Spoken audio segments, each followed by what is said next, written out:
All right, gang. Welcome to our sales call.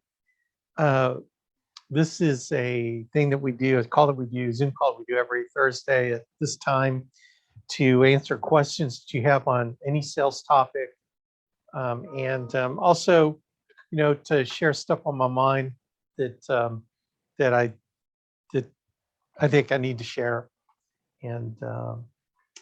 And those of you who've been on coaching calls with me lately, I've been getting really great, productive calls with everybody. If you can tell, they all take kind of its form, right? It all really depends on you and kind of what you need to do next. And so I've been really feeling good about just giving you the next thing to do over the next week so we can evaluate what happens next week. And it's not this grandiose, okay, let's come up with a goal for the year and then let's break it down into quarter and then let's do it. I mean, it's not complex. Okay, it's just make it simple. Like, what do you need to do now, right? Let's just navigate you to the next point in time. For those of you that understand land navigation, like at the Air Force Academy, what we did at the Air Force Academy for land navigation, if you're a Boy Scout, how to use a compass, right?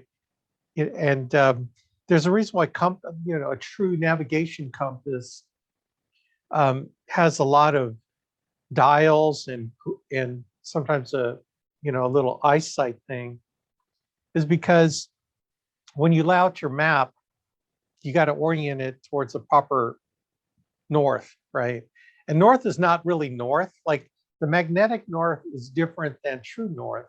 And so depending on what part of the world you're in, you have to give it an offset. It could be like 13 degrees offset so that your map is oriented properly to your compass, right?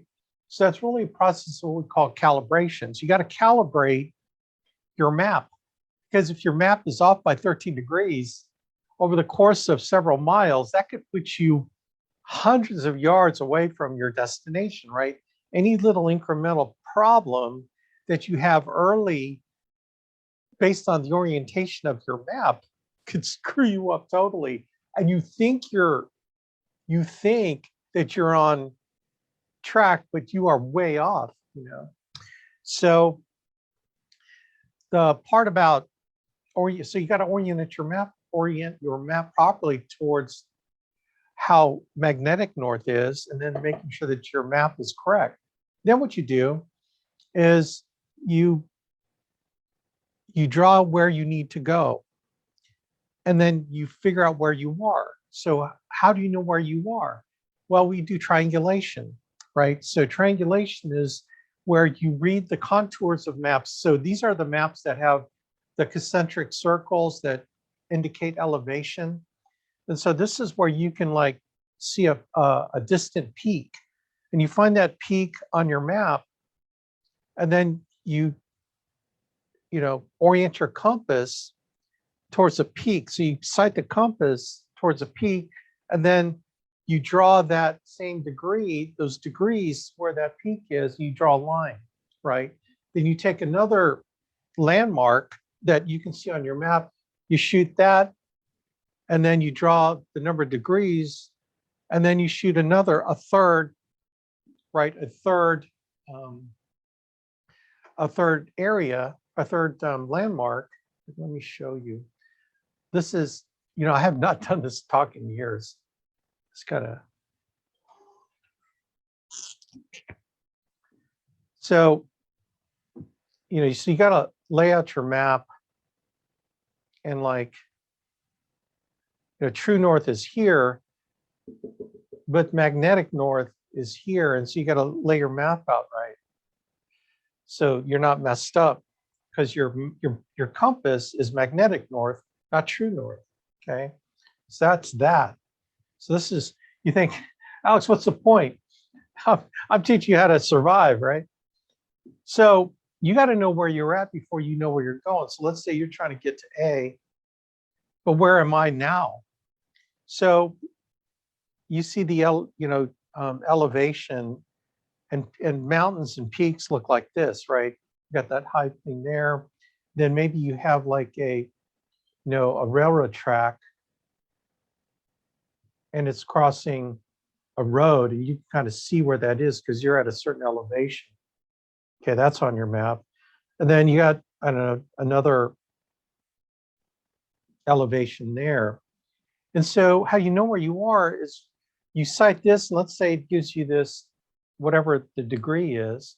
You cite this, and let's say it, okay, but then you take a third, and that's how you know where you are, okay? So now that you know where you are, you know that where you're going, right? And then you see the contours of the maps.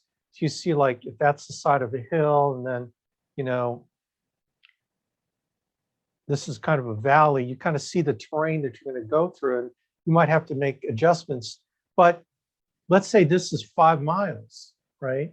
And this point A is a, you know, a weapons depot or something you're trying to navigate to. Well, you start walking in this direction, thinking you're going, you know, what is this, 360? So this is like, let's say 340 degrees from where you are, you'll get to A. Well, you don't like go here and say, okay, I'm going to get there, because you don't know. You think you're walking that. So what you do, and this might be obvious, so I'm probably preaching to the choir. You probably all know how to do this. What you do is you look at where you can walk. That's like maybe 100 yards in front of you, and this is a tree, right? So you know that the tree is, let's say this is 340 degrees from where you are to A. You know the tree is on that path of 340 degrees. So you know that if you walk to the tree, you've kept that 340 degree angle. You're in the right direction.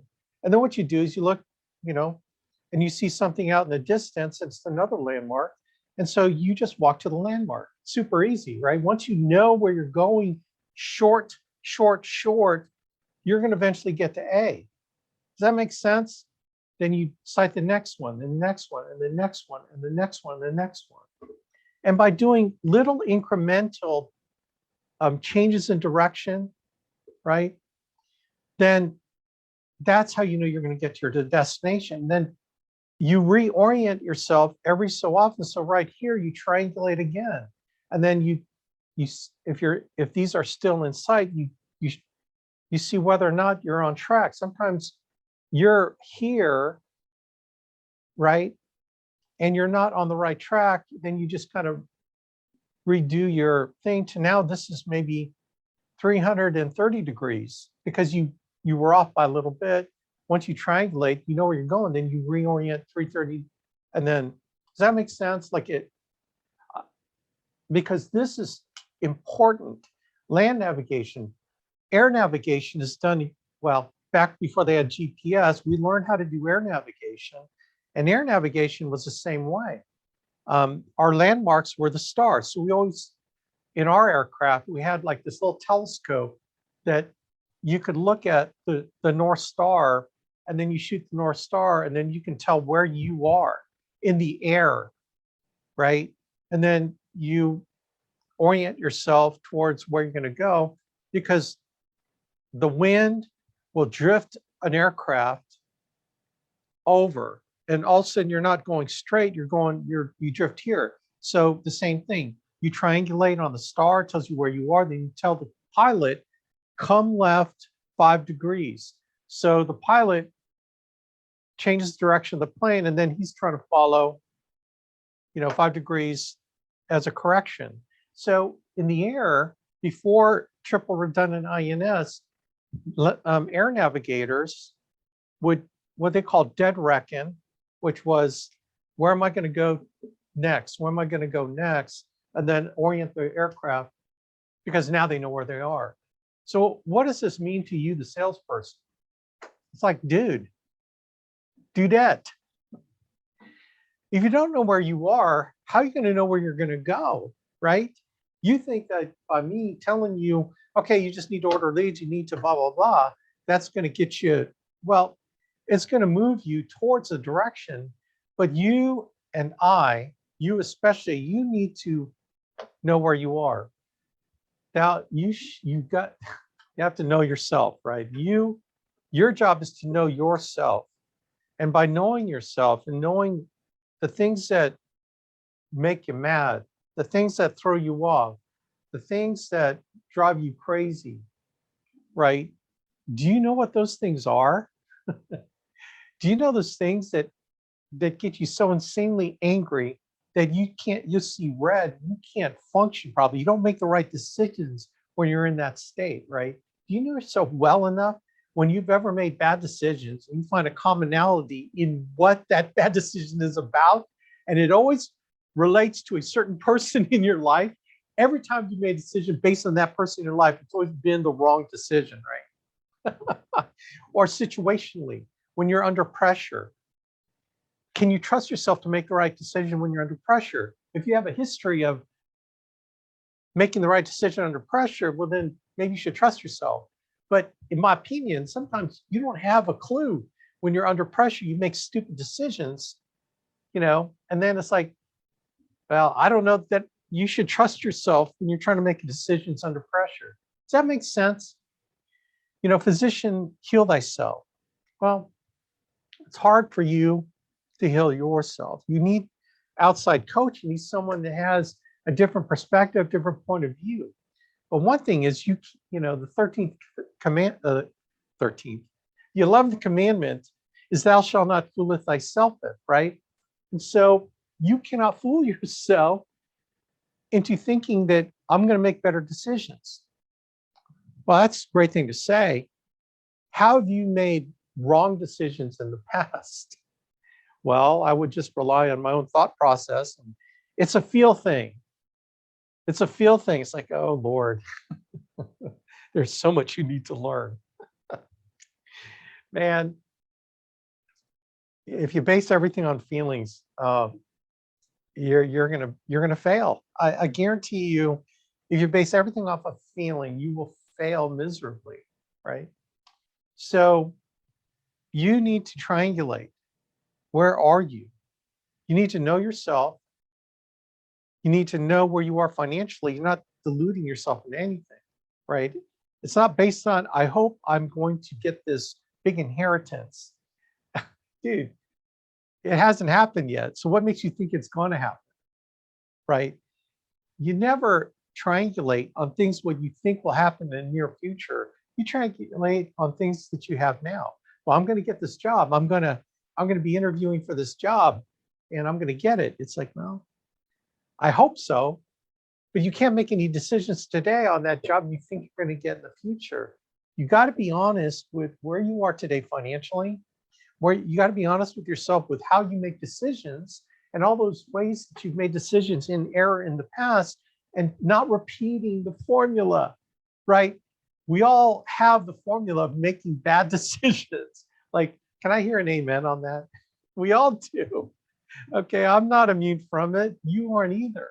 But if you know why you make bad decisions, oh my gosh, that is a true revelation of self-knowledge right there. Because you know the road you're walking down in decision making, that you can't do the same thing, right? So you need outside input. You need to triangulate on other people, other advice. Wise man has many counselors, right? There's a reason in the Bible why that is, right? Why does the church, get together and make decisions? And it may not be a democratic process. There's ultimately in a proper, you got the leader that makes the final decision, but he or she takes input from those that they trust around them, then weighs the information and then makes a decision. Abraham Lincoln is a great example of taking very disparate positions of people around him that were trying to pull him in so many ways, and they were wholly dysfunctional as a group. And he had to take all their input and then make decisions. He was probably one of the best at it. And so that's what helps you figure out when you make major decisions, you can't rely, typically you can't rely on your own thought process. And how do I know that you've already made a decision? Is when you tell me stuff like, okay, this is what I'm going to do. Well, when you start out like that, you will hear from me. You will always hear from me. Rock on, man. That sounds great. I love that. And sometimes I mean it and sometimes I don't. Okay.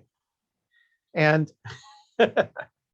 depending on my relationship with you, I sometimes I'll give you an opinion, but most times, if you've already made your mind up, then I'm not gonna convince you otherwise. You know.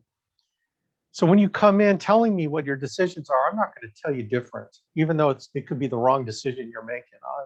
When you come in without the spirit of open conversation to where you're open for input, that to me, that just tells me you made your decision. You don't want my input.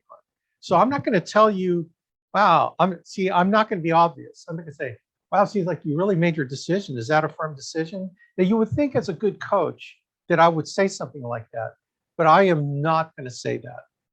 It's kind of like Willy Wonka and the Chocolate Factory, where the kid runs off and wants to shrink himself in this, the cowboy kid. I think it's that one. And he goes, Willy Wonka says, don't, stop, don't. And the kid's going to do it anyway. And he knows the ramifications of that decision, but he's not going to, he has a half-hearted attempt to try to, stop the kid, right? That's what you're going to get from me. I will be your Willy Wonka if you come in with an attitude of, now, if you come in with an attitude of, okay, this is what I'm thinking. Is this the right thought process? Is there something I can do that's better? What do you think? Then I'll tell you what I think. Okay. But if you tell me what you've already made a decision on, I am not going to change your mind. I'm not going to pull you out of a bus that's going to hit you, for better or for worse. Because the one thing is I'm going to preserve our relationship. And then when you fail, either you quit and never come back, or you say, golly, man, that was a bad decision I made. You go, oh, did you learn from it? Oh my God, I learned from it. How much did that cost you, that learning process? Oh gosh, time and the money. Yeah, that's tough, huh? Yep. Then I pray that you're on a conference call like this where you hear me teaching this, and then you know how to maybe ask questions or get coaching later. But I'm not going to,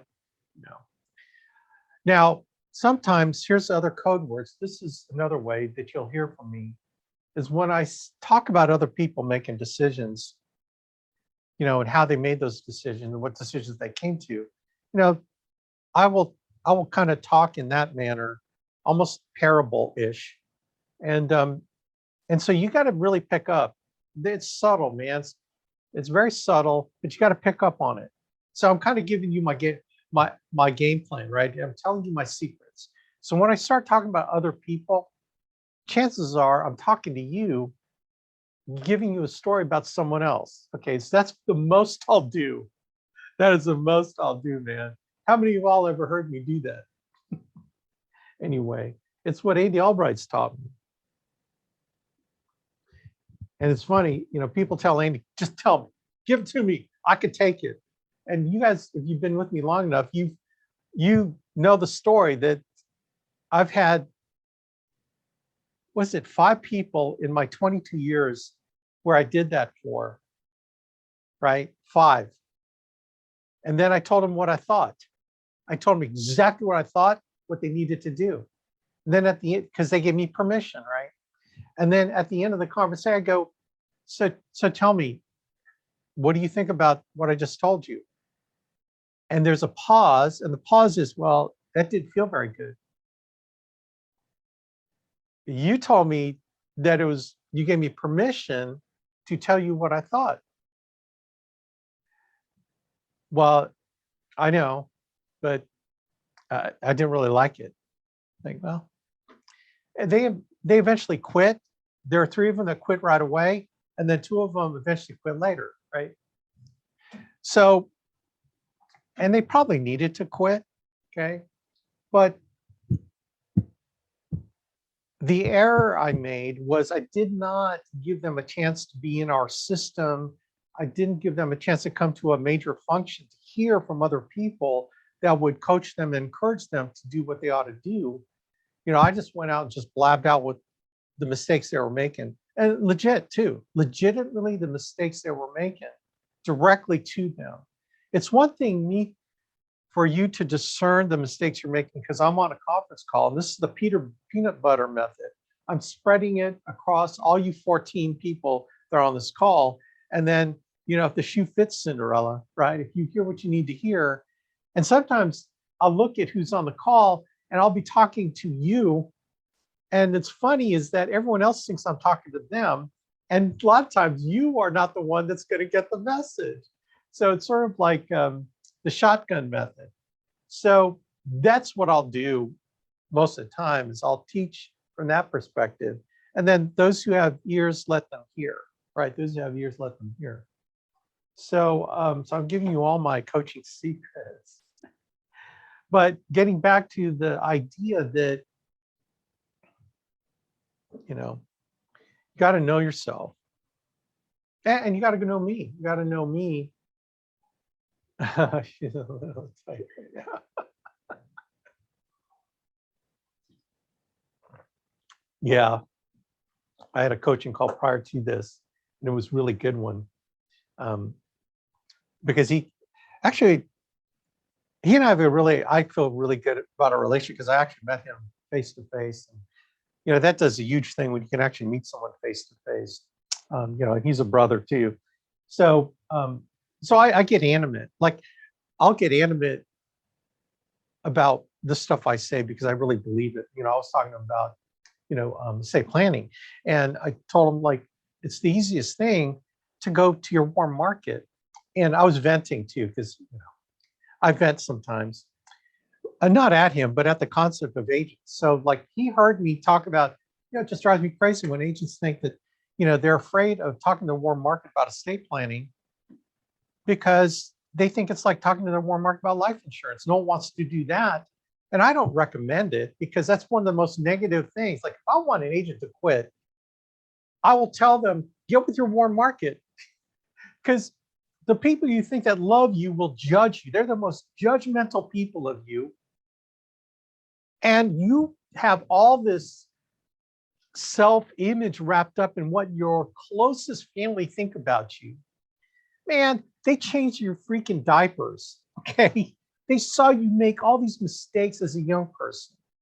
And then they've seen you grow up and make huge mistakes as an adult or a teenager. How are you going to change their mind about you, right? It's kind of like a prophet has no honor in his own land. That's even worse around your family, right? And you put all your self-image in that. If I want you to quit, I would say go to your family and to ask about life insurance, okay?